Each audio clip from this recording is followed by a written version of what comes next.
solid chance to win. Yeah, but you know what, the man in the blue jersey at the front there, who's wearing that as the second place rider in the combine competition, if he gets himself a 30-second advantage here in a breakaway like this, he could actually move up into the top 6 in the overall classification.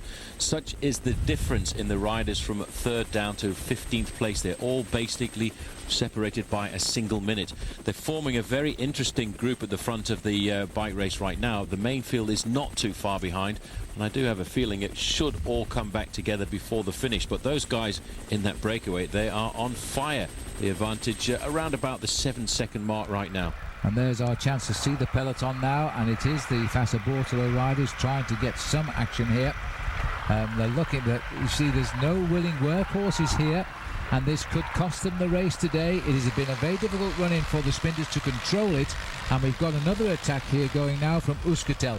I'm not absolutely certain whether we've caught Zeberg or not, but I didn't think we had. I don't think we have. He was just off the front. It didn't look like anybody bridged up to him. It was here comes George Hincapie out of the peloton, followed by Michael Rasmussen. I think what the Fassa Bortolo riders have to do right now is make sure that Alessandro Patacchi is still in the group, still in a chance. 4 kilometers to go, and then when they go under the green banner, we're still looking up the road to see if Zeberg is still up there. But they have to make sure that Patacchi hasn't been dropped on these steep little climbs just before the finish. Well, in some of that confusion, the attacks going through that very forested area, we have, I think, caught the man Bert Zeberg. This is another small group coming across here, and that's probably the group containing Georgie Hincapie. This is a clever move by Hincapie because he's trying to outfox the sprinters if he can. They really need to get themselves organised, and it looks as if Fassa Bortolo haven't got the big strong men decided to come to the front. They've got 2 very strong guys to be able to pull it all back together, Aitor Gonzalez and of course Dario Frigo. If they want to, they've got the power themselves to pull this race back together in the next couple of kilometres. But there you can just see getting on the back, it looks like Giovanni Lombardi looking for the move as well. Certainly got his style of riding, and I'm not too sure who that Fassa Bortolo rider is who's got onto the back there, but I don't think it's Patacchi, but it could be.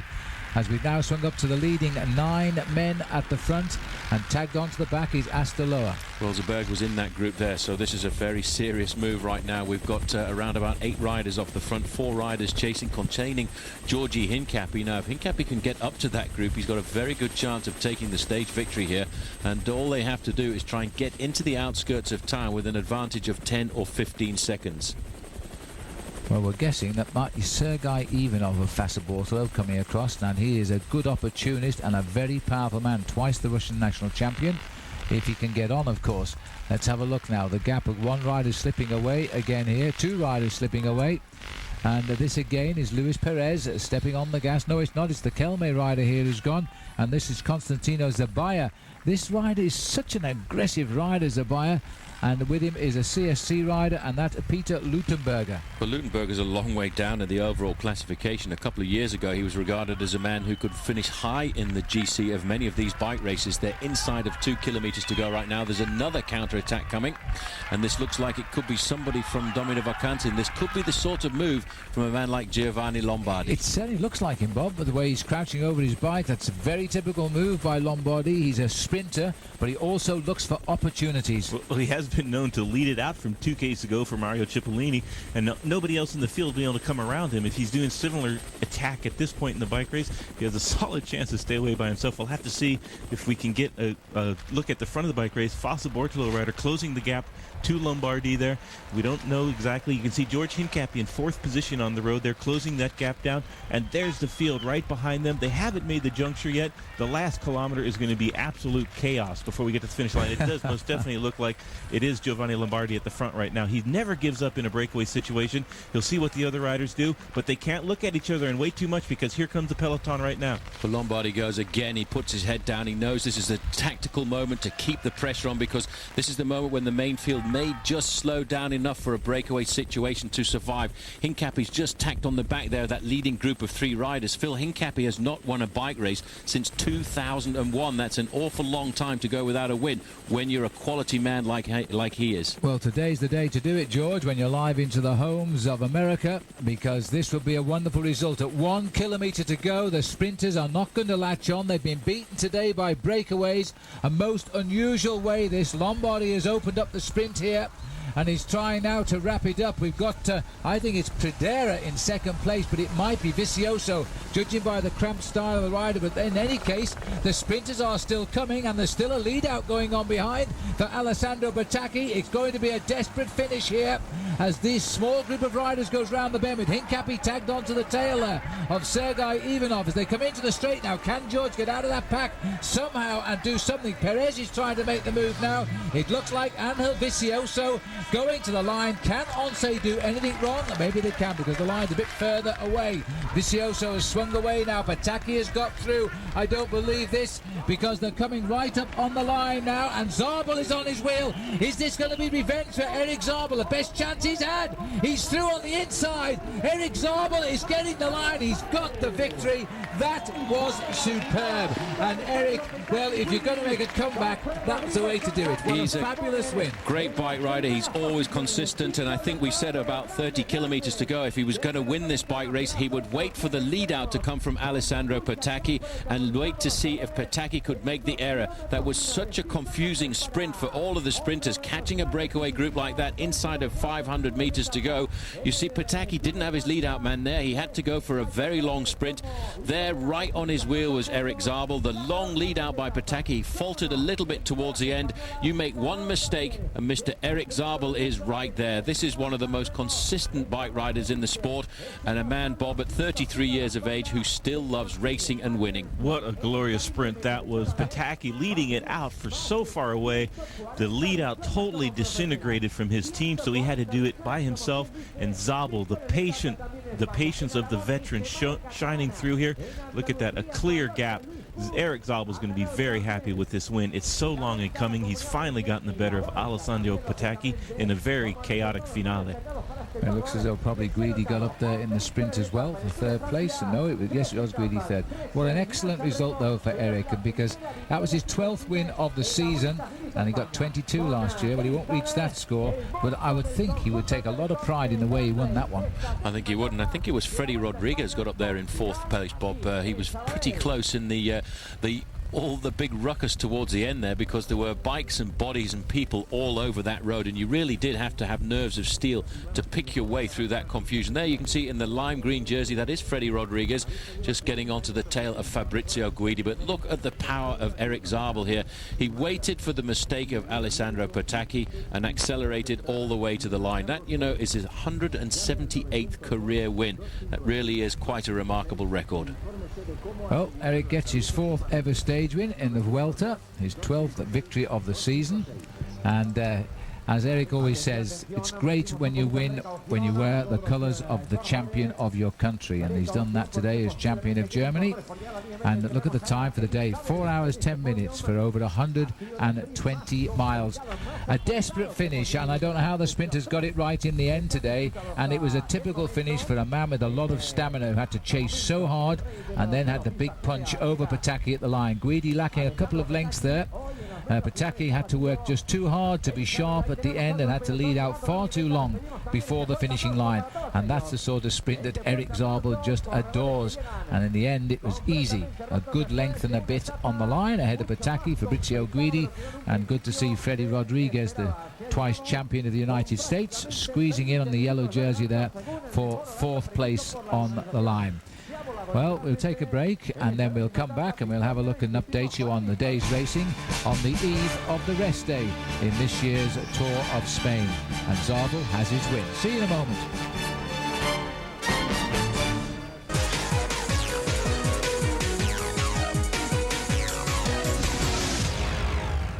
Well, we've now completed 10 days of racing. We're on the eve of the rest day here in the Tour of Spain. We have just seen Eric Zabel, the champion of Germany, get his 12th win of the season and his 4th victory in any stage of the Vuelta. There it is, 4 hours, 10 minutes and 51 for what was over 120 miles of racing today. Patacchi just behind him. They gave Guidi the same time, and Freddie Rodriguez. Tom Bonen was the rider who came into the frame near the end in 5th place. He's beginning to become a very good sprinter because all of them had to work very hard to be in at the kill today. In the last 600 metres, they finally caught up with the 9 leaders. Looking out across the city of Zabadell, at the moment, waiting for the prize presentation to come and join us, and it will mean that Isidro Nozal will have completed a full week now as race leader of the Vuelta Espana. This is the sprint again. Through on the railings there, Bob. A lovely finish for Zabel, getting in ahead of Pataki. He's been trying a lot. He tried and failed throughout the Tour de France this year. Also, so far in the Tour of Spain, no success in the big field gallops. Finally, he's overcome the fastest of them all. Alessandro Pataki Zabel came up with the goods big time. He is the type of bike racer that never gives up, and when he sees his moment, he takes it. That's why he's won almost 200 bike races as a professional. What I think is pretty impressive here is if you look down in around about 6th place, you'll see a lime green jersey, a Kelme rider. Valverde got himself into the top 6. Now that really is quite remarkable to think that he can sprint at the top of the mountain and at the end of a stage like this as well. But hats off to Mr. Zabel, because that was a great win. He was using the back wheel of Alessandro Pataki as a guide.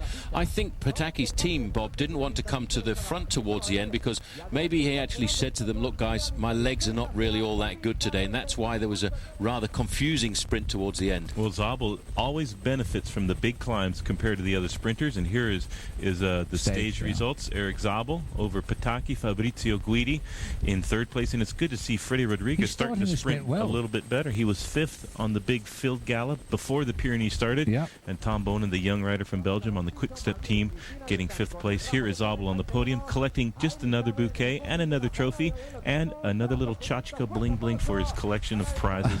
He can go into his 4,000 square foot that's a kiss from the girls, isn't it, Bob? 33 years of age now, Eric Zabel, and he's always celebrates his birthday during the early part of the Tour de France. July the 7th he was born in 1970. 12 wins this year, 178 in his career. He's been one of the great riders. We know him quite well, and he is an absolute gentleman, and he only shows aggression when you sit him in a saddle and he sees the finishing line like this. And he's a tremendous sprinter, full of fight all the way. Over the last 10 days, we've told you about his trophies. He keeps every trophy at home in his house. All the bikes he's ever had success on, he's got the lot down in a wonderful cellar. Goodness knows what his wife thinks of all that rubbish down there. Well, that's why he keeps it in the cellar. It's going to be a very close battle for the points competition now, but I have a feeling we will see the points lead go across to Alessandro Pataki with his 2nd place there. There's no confusion at all at the top of the combine classification because it's still Isidro Nozal. The only confusion there, I think, is with Team Once, because they still haven't decided whether or not they want to make this man the sole leader, because he's looking very solid at the top of several competitions, including this one. But I think more importantly to him, the lead at the top of the gold jersey competition as leader of this bike race, and I really can't see anybody putting him into difficulty for the moment, and certainly not until the next individual time trial. Well, looking at his face there, he's finding those flowers rather heavy to hold up, but he'll be back in a moment to get his golden jersey for a 7th time. Alejandro Valverde, top of that competition, and we'll probably see him on stage next as well. He is a rider who is showing he can sprint. He's already shown us in this tour he can also climb. This is why he's riding high in the combine classification. It means exactly what it says. It combines all of the race's classifications. You add up all of your positions, and the lowest point score is the leader. So he's pretty high up in most of the competitions. It's odd that they would give the jersey to Nozal if Alejandro Valverde is leading it, but maybe he's won another one, like the points jersey. Perhaps that's why he saw him sprinting, or I have no idea. We'll have to wait and see. Well, we'll have to wait for the official results. Not infallible, but I do think that Valverde himself, the way he's riding, knows exactly where he figures in the classification. This is the King of the Mountains jersey. I almost said it was the points jersey because they changed the colours in the Tour of Spain. The polka dot is the points competition. This is the King of the Mountains jersey, and this is Felix Cardenas. He got it back yesterday, untroubled today. I'll be untroubled for a few days now. We have some hills on the roads as we go towards the Albacete time trial, but not too many. Well, that Albacete time trial is going to be a very important rendezvous, and I think it might see an approach to the top of the overall classification by riders like Aitor Gonzalez and his own teammate Dario Frigo, because I wonder if Isidro Nozal can do that kind of performance again. Here's confirmation of the King of the Mountains classification: 132 points for Felix Cardenas to Aitor Ozaz 106. Horac, after being in the breakaway on a number of occasions, is up in 3rd place. But that's a competition that will be battled out for the next time on the big climbs to Pandera and, of course, to Sierra Nevada. Well, I don't know whether this is the control tower, or it's certainly a good view of the finish line, I would suggest, here in Sabadell. And we should now see the points leader next on the block. And the points did change hands yesterday, Nozal himself claiming that.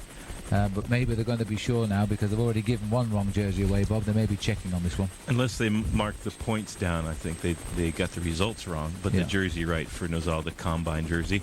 The points we calculated would have gone over to Pataki at this point. That's the polka dot jersey. We'll have to see. Here's the team presentation going to the Benesto riders. Well, this must be for the day because Once just will on lead the overall. day. Yeah. Yes. Go on, carry on, Bob. They're getting the bouquet of flowers, the trophy. Now, I'm not sure whose house that they're going to keep that trophy at. Maybe they're going to swap it around throughout the rest of the next year. They all look the same to me. I mean, you get the same shaped trophies when you win a race in Belgium. You must have lots of these trophies. No, actually, I can't say that I have any. I did win one time in the Tour, though. I won the rider who moved up the most in one stage, and it was the performance. The big leap prize. of the day. The biggest Where did you leaper go of from the day. and to? Go on, tell us. It was a flat stage, and the three guys just ahead of me on GC all got dropped together.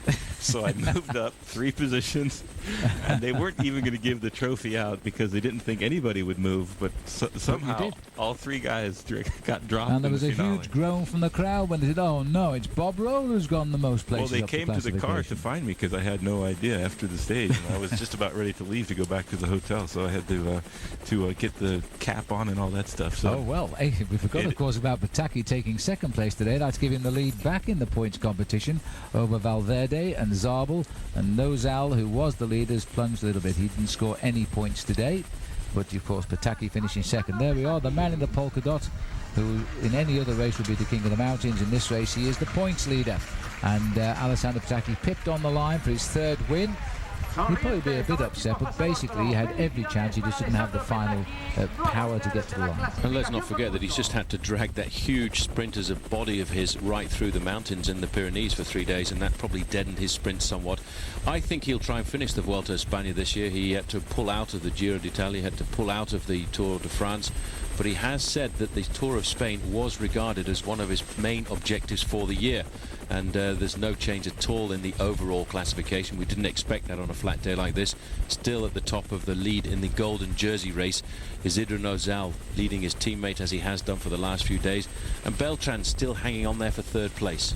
Yeah, Beltran is in there. He looks a little bit suspect, I must say. He has good days and bad days. Yesterday wasn't one of his best, but he didn't lose his high position. Frigo is still a dark horse in our opinion because he can ride a very good time trial.